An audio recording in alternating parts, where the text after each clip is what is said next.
So, welcome everyone. Thank you for joining us on this wonderful Friday, November 7th, for our second session of Private Equity Info office hours. Intention here, of course, is to interact with some of our customers, answer some questions, highlight some updates to the platform. We're trying to come prepared with a couple of talking points that we can show off a little bit, maybe, with some of the data and some of the sort of insights we're able to pull. And so, for today's session, we'll cover a couple of topics, some recent trends in private equity M&A, add-on activities, some of the PEI tools that maybe some of you should be using that you may not know about, and then we'll open it up for general Q&A. And I think we had a couple questions submitted in advance. We'll figure out a way to better capture some of those, particularly for those that may not be able to join, but they still may have a question that could be worth asking. So without further ado, I will turn it over to Mr. Jones, and we'll start, I think, on the trends and updates on add-ons, right, Andy? Yeah, cool. Thanks, Dan. So Yep. the general flow here is I wanted to talk to you about some macroeconomic trends that we're seeing in the marketplace based on the data. I wanted to outline a couple of the features that you probably should be using, but may not be. Maybe some of you are. And then just open up to general Q&A. So if you have questions, lob them in the chat. And with that, here we go. Last time we did this 2 weeks ago, we did I did a presentation of 25 years of the monthly trends of PE platform investments and exits. And those generally kind of moved in lockstep with each other. And we talked about that. And I overlaid that on the cost of debt and basically concluded that, the cost of debt is if not the major, it's a significant driver of deal flow within private equity and in general. And so today I wanted to look at the pace of add-on acquisitions coming out of our database. And with that, I'll share my screen. Dan, maybe you could let me know when that's visible. Yeah, okay, I see thumbs up. This is 2015 through 2025 data as of like a month ago. You can see it's about 29,000 add-on acquisitions. And what's interesting about this curve is, well, it looks fairly smooth and then it isn't, right? So I thought I'd take a moment to annotate a few points. And then I'm going to layer the cost of debt on the top of that as well. So here we go, labeling some things. 2015 to 2020 was pretty stable up into the right, dare I say, almost linear in growth. Interesting, very stable period of time. No shock, we see COVID here. We see money printing, a low cost of debt, driving to a maximum of add-on acquisitions, and we see a maximum of add-on platform acquisitions and exits at the same time. This is December 2021. And then subsequent spikes after that. These are just everyone trying to get their deals done by year end, right? But you see a general trailing off in this section here. So main point I wanted to say is, like all deals, we have external factors that shock the market. We have Federal Reserve and even sometimes some taxation issues that drive deal flow, and we have some seasonal effects. But if you take this graph here, the original graph without the annotation, and just layer on it the cost of debt, which is the blue line, what we see is some correlation, like, you see it around COVID, inversely, but you don't really see a great correlation here. This cost of debt line correlates almost perfectly to platform acquisitions and almost perfectly to exits, but not much for add-ons. What is interesting about that is, like, it's almost as if add-ons, the volume of add-ons in the orange line can almost be perceived as a metric or a measure of uncertainty in the marketplace. And if there's a lot of uncertainty, we'll get add-ons even when the platforms are declining. And so what that essentially is saying is that the private equity firms are saying, we got to deploy capital, but we'll do it in small bites. So any questions about that, drop them in the chat. If there's nothing right now, Reba, you can let me know if there's nothing. But I just wanted to show you some of the data that's coming out of the database. Hopefully that gives you some insights into what you're seeing in your own firms.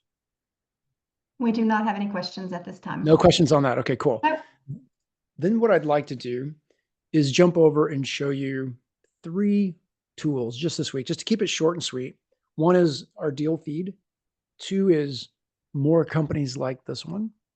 And 3 is talk about the difference between auto search and AI search. Okay. With that, let me share my screen again. All right, we're jumping over to the PEI platform. I won't be able to see thumbs up, Dan, but You're good. You're good to go. Yep. thank you so much. All right, just to orient everybody, I am on Search Database. I'm on the Private Equity Data module. I'm going to go over to the Portfolio Company tabs. Some of you may have seen this, some of you may have not, but we included a deal feed here. And so if you just click on Investments, you'll see just a chronological history of platform investments as they hit the database. So this is a great overall market pulse of what's going on. And in fact, if I go back, well, I guess I should hit reset filters. So anyway, if I go back to this tab, we can also see the same for exits. Right, so now we have an exit column, and you can see a chronological history of exits. You can see this one's listed twice because there are 2 associated concurrent PE owners, or at least they were concurrent owners until they exited. Cool. So resetting my filters again. What's interesting is we could also do this on a particular industry. So say, for example, we were interested in packaging. I'll hit search here.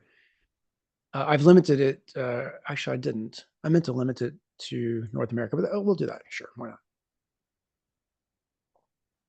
So we have 409 results packaging, but because we added this new investment column, you can certainly just sort by most recent at top, and we can see there's already some 2025 November transactions in the packaging space.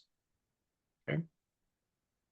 So that's just the flow of information coming through the database, the deal feed. I suspect there's no questions about that. Secondly is the more companies like this one. Say, for example, I'm going to reset our filters. Say, for example, we were doing some searches on medical device companies. So I'm going to go ahead and put that in here. And again, I'll limit the results to North America. So there's 2 things I want to show you. One is we have 312 results here, and we can certainly also sort these by most recent at top. And what I wanted to show you is, if you notice, there's this expand to related industries.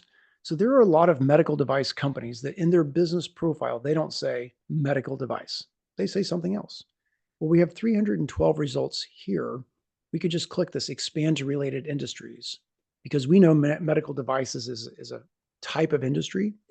And what we've done is we picked off the NAICS code here, 3391, medical equipment and supplies manufacturing. And we've expanded the search, and now we have 532 results. And you can see, for example, this Alimed by accordion down. What you're seeing here is it's hitting on medical products. So it's a way to expand your search into related and very similar companies without actually having to think of all the keywords and phrases you might need to think of. For example, some others might say catheters or neuroimmune and surgical devices. You can imagine there's just thousands and thousands of product and service kind of words that you'd have to search on to get it all. So we allowed you to expand.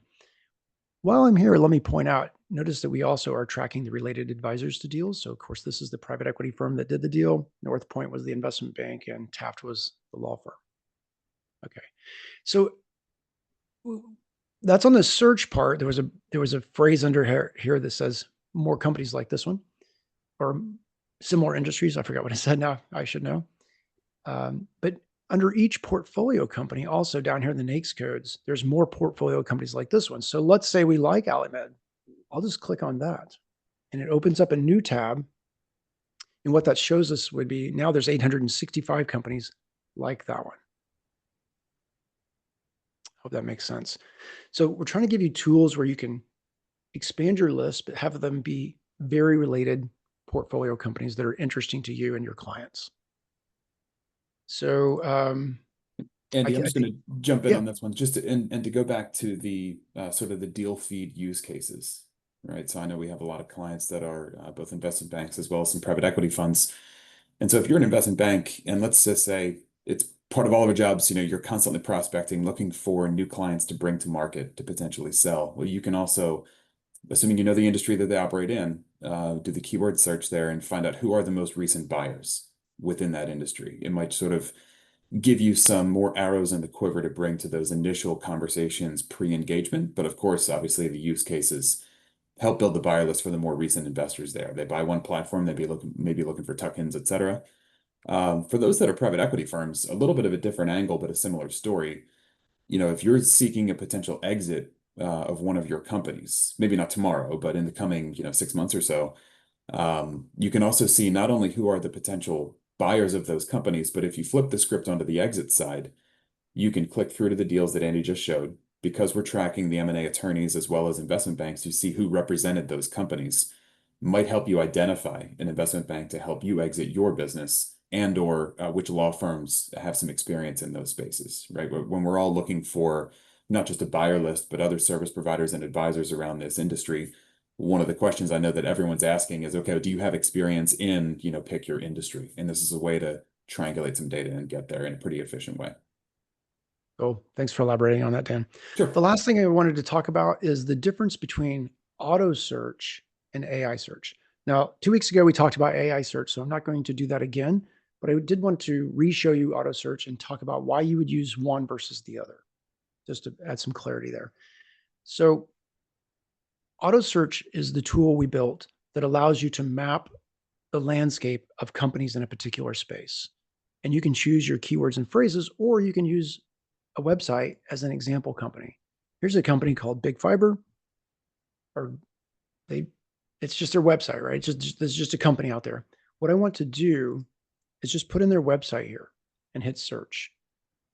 And what that'll do is in real time, it'll go and say, well, these are the things that we think they do, right? I'm just going to keep it simple. I'm just going to go with the first ones, and we can add our own here, but just to keep it simple, I'm going to go with the first two.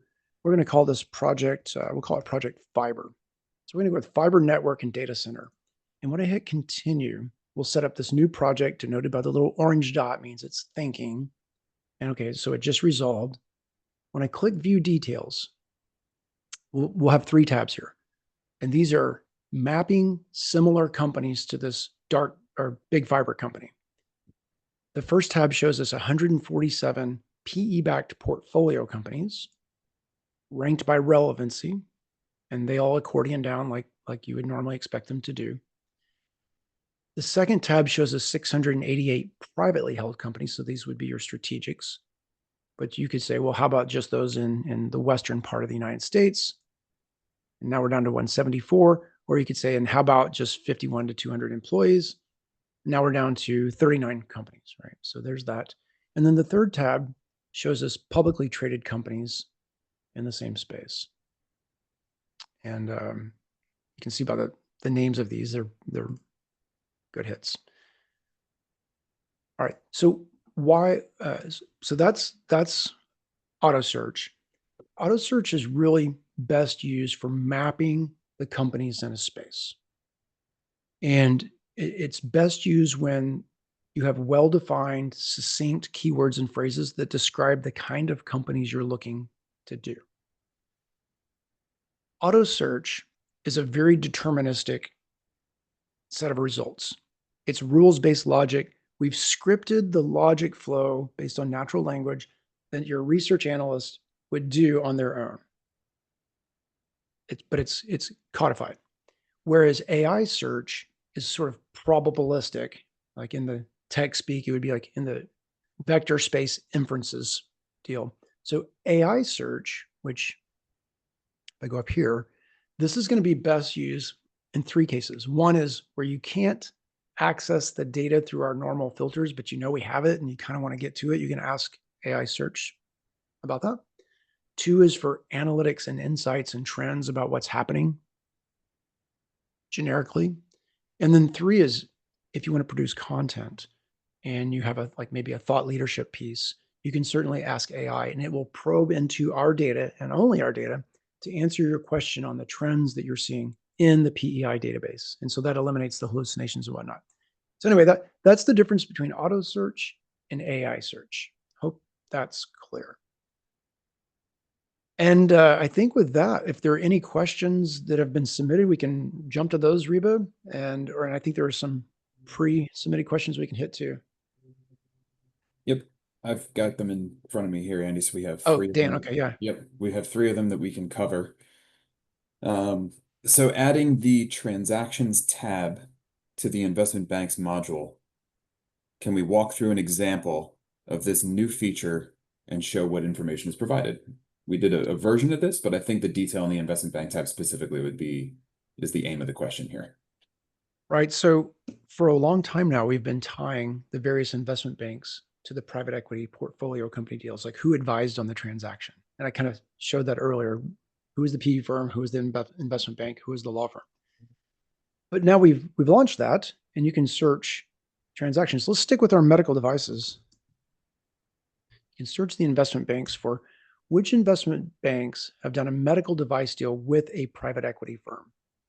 And it acts a lot like the private equity portfolio company search, except this time the portfolio company is on the left and the related investment bank is on the right. Right. So we could just click open one of these and you see the details of the portfolio company like you would normally do. And this is an exited investment, but that's fine. But the investment bank that did the deal, we could then read more about it, look at their key executives, and see the other related deals that investment bank has worked on. And by the way, all of these will pop open the details of a particular portfolio company and tell you who the service providers were on that. Does that cover that well enough, Dan? Yeah, I think so. It's pretty robust. Second question. I know I can download search results into Excel, but can you tell me a benefit of building a custom list versus using the download option? Yes. Let's do a very specific search. Say we're on the portfolio company tab and we're searching for plastic injection molding companies. You wouldn't expect a whole lot of results, but we have 44. And again, I've limited it to North America. So here are the results: portfolio companies on the left, PE firms on the right. For those of you in the investment banking world, you know it's also important not just which private equity firm owns relevant portfolio companies, but who at that firm should I reach out to? So if we're at the private equity owner information here, we can see their firm details, their portfolio, and most importantly, their executives. What we've done with our exact executive feature is we've put the person who has the board seat of this particular portfolio company at the top with an orange dot. And the question is getting to, yeah, I could just download this list, or I could build out people that I want to reach out to individually into a list. What's the difference? When you click download, if you're a pro or elite subscriber, it will give you the portfolio company details. It'll give you the PE owner details, and it'll give you the exact executive, in this case, Sanjay, on that Excel file. One lead contact per portfolio company. But if I wanted to build out 2 or 3 or 4 people, I would want to click the plus signs next to their names and add them to a list. I don't have a plastics list here, but no, maybe I do. Here's an injection molding list. And I could just add a contact, and maybe I want Kevin as well for whatever reason. I have 3 contacts there, and now I have 4. Once I've built out my lists, I can then just go to manage lists. The last one I've been working on comes up here. There's Kevin and Justin I just added. I can download to Excel, which is a flattened Excel file, perfectly suitable for uploading into your CRM. Okay. Sounds good. Any other questions, or was that it? Yeah, there is one more. Well, you just mentioned it actually. No, I'm sorry. Someone mentioned the new executive summary feature. That might have been me at a conference, Yeah, actually. that's right. That's right. Can you show me where to find the executive summaries, how to download them, and what I can do to either make my life easier, or what it really are the use cases. I certainly Yeah. have my own that I'll chime in with because I use these at literally every single conference that I go to. So thank you back in January for PEI launching this. Yes, I'll let you talk about that. I'll just show people where it's at. Sure. Let's say, for example, you're interested in Align Capital Partners out of Dallas here. I say here because I'm in Austin, so Texas. Uh, uh, every firm profile, when you click on it and accordion down, there's an executive summary link now here. And if I download it, which I won't because I already did, it will look like this. So we have, of course, the contact information. We have the business profile of what they're interested in. We have we have top 5 key executives at the firm. We have their overall acquisition criteria, 5 most recent platform acquisitions, 5 most recent add-on acquisitions out of 84. That's a lot. And so this is it's a nice snapshot of the firm in one go in PDF. So I'll speak to my use case. So what I typically do for anybody that's been to M&A Source, AMA, ACG event, anything where you have pre-existing, scheduled meetings, I'll pull up my list of meetings, and then in order of the meeting, you can download those PDF files, and as long as you do them in order that you have the meetings, at least within Adobe, you can combine them into one file, and they will stay in meeting order. Save it as a consolidated single document. I like to print mine out because we find ourselves, you go into these conversations, you just forget details about company. There's no way anybody remembers everything about an existing firm, for either an investment bank or a private equity fund that you're going to meet with. And so for me, it's A, research in advance, of course, know who you're meeting with, but B, it's a great way to just sit there and scribble the updates and notes. And updates meaning, for me, I cover where are you spending more time today in terms of either new platform investment areas? You can either just circle them right there because the criteria is already listed. Which companies might specifically be seeking add-ons. It just kind of shortens what you need to write to be a little more present in the conversation itself. Like I said, I've literally used these for every single meeting. I have a whole stack of them next to me right here that I've processed and gotten back some of the notes into the CRM, assuming I can read my handwriting, but it just makes life so much easier. If I am an investment bank and I am prepping a buyer list, I could also foresee a use case that you're going to review with your client, right? Let's use simple numbers. 10 buyers, go through, click them in order, you get 10 profiles. You now have a nice package that you can share with your client for those kind of review sessions of why this buyer, how active are they? Particularly if there's a recent deal, be it an add-on or a platform, it'll be listed right there. It's just something simple that you can just click a few buttons and it tackles what used to be probably hours of research into maybe 20 minutes tops. So it's just really an efficiency thing as much as anything else. But yeah, just a great tool, great little feature that was added. Not sure how many people really know about it, but I try to mention it every chance I get, obviously. Cool. Reba, any other questions streaming in at all? We do not have any other questions, just a Right. comment. This is a very powerful tool for the executive Ah, summary, so I thought I would mention that. cool, Thank you. cool. Great. Yeah, Dan, thanks for elaborating on your use case because I know it, Dan's a power conference attendee.